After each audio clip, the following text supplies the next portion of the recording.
আমাদের। আর এখন তো আমি নিরুপায়, কারণ বাচ্চার মা তো মেডিকেলে ফেলে চলে গেছে। আমি বাচ্চার বড় মা, তাই আমি দেখি আমার একটা ছেলে আছে, বাচ্চাকে ফিডার খাওয়ায় আমি দেখাশোনা করছি। অনেক অনেক মায়া লাগতেছে নিজের বাচ্চা।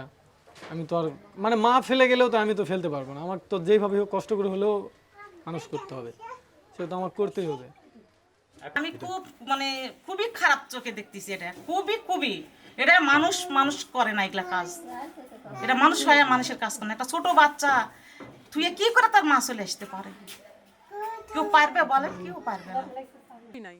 আমি আর আমার মা কেমনি কি করবো? এই যে বাড়ি ঘর, ফ্যান বলতে কিছুই নাই আমাদের, ফ্যান কারেন্ট টয়লেট টিউবওয়েল আমাদের কিছুই নাই। সেখানে আমি অনেক কষ্ট করে আছি, সেখানে একটা সন্তান নিয়ে আমি কেমন করে থাকবো?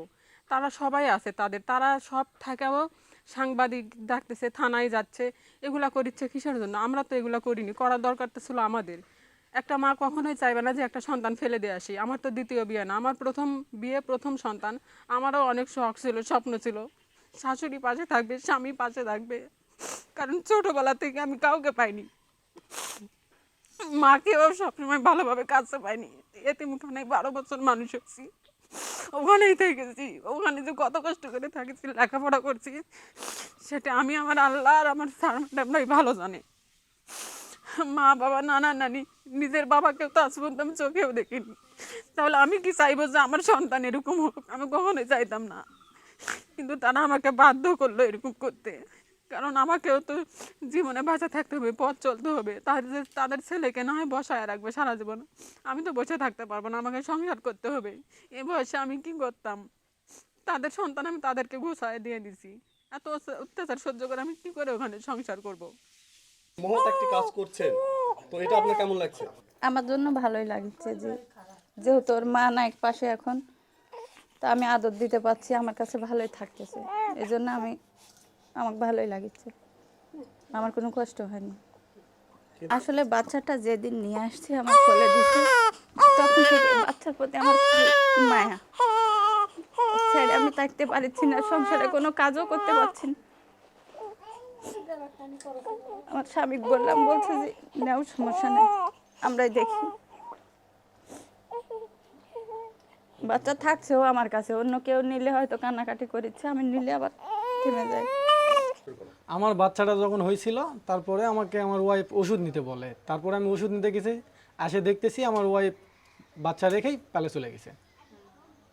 তখন আপনার কেমন লাগলো? তখন আমার খুব কষ্ট লাগছিল, কারণ এটা তো আমি আশা করিনি। কারণ কোনো পৃথিবীতে কোনো মা তো আর পারে না যে বাচ্চা জন্ম দেওয়ার পরে বাচ্চা রেখে পালায় চলে যায়। সে তো কিছু না হলেও তো 2টা মাস ধরে রাখতে পারতো, তাও তো সে করেনি। মানে বাচ্চার মুখটা দেখছে কিনা তাও সন্দেহ আছে।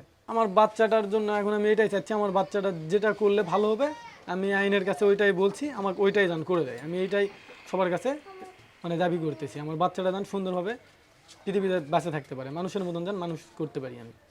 মানে সংগঠনটিও বেশি লোক ছিল না, 3-4টা লোক ছিল। টান দাও কয়ে এসে অনেক গাড়িওয়ালা কিন্তু মেলা চেষ্টা করছে, বা যে এই না বাচ্চা, শিশু বাচ্চা, তোমার এখনই ছালটা হলো, এই ছাল ফেলে দিয়ে তুমি কেমন মাও, কেমন করে তুমি চলে যেতে পারো?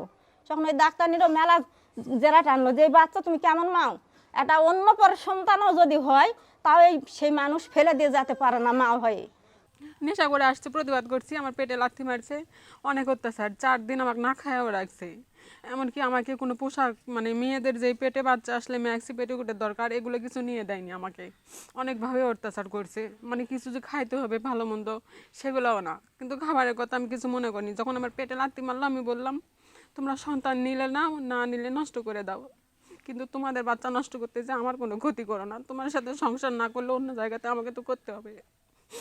তারপর অনেক অত্যাচার করে আমার মায়ের কাছে ফোন দিয়ে বলো, আপনার মেয়েকে এসে আপনি কাটছাট করে নিয়ে চলে যান একবারে। অনেকবার মাকে ওভারটেক করে আমি চলেও গেছি যে স্বামীর সংসার করব, কারণ আমাদের রিলেশন করে বিয়ে। আমি মানুষ হাসাতে চাইনি যে ওখানে টিকে থাকবো, আমিও গরিব তারাও গরিব। কিন্তু আমাকে অনেক অত্যাচার করছে, পেটে বাচ্চা আসার পরও যে অত্যাচারগুলো করছে, শারীরিক নির্যাতন, মানসিক নির্যাতন, সামাজিকভাবেও নির্যাতন করছে, কারোর সঙ্গে কথা বলতে দেয়নি। আর শারীরিকভাবে নির্যাতনের কথা আর কি বলবো, কোনো অবস্থাতেই সে কোনো কিছু মানতেও চায় না, যেগুলো আমি বলতে পারছি না। অনেক কষ্ট সহ্য করে ওখানে আমি ছিলাম। পেটে বাচ্চা আসার পর যাই নির্যাতন করছে, ওটা আমি সহ্য করতে পারিনি। কারণ একটা নারী দুটা জিনিসই মনে রাখবে, সন্তান পেটে আসলে কে তার পাশে থাকবে আর কে পাশে থাকবে না, এই দুইটা কথা কখনো ভুলতে পারবে না। এত অত্যাচার করছে যে বাধ্য হয়ে আমি বলছি যে সন্তান আমি নিতে চাইনি, আপনারা জোর করে নিছেন। ওদের কথাও ছিল যে তুমি সন্তান জন্ম দেওয়া সন্তান দিয়ে দাও, তারপরে তোমার যেটা মন চায় তুমি করো। আমার স্বামীও বলছে যে তুই চলে গেলে চলে যা, সন্তানটা দিয়ে যাস, এরকম করে বলছে। কিন্তু আমি নষ্ট করিনি। ওই সময় যদি আমি নষ্ট করতাম, এখন এরা যে মিথ্যা কথা বলছে তখন অনেক কিছুই বলতো।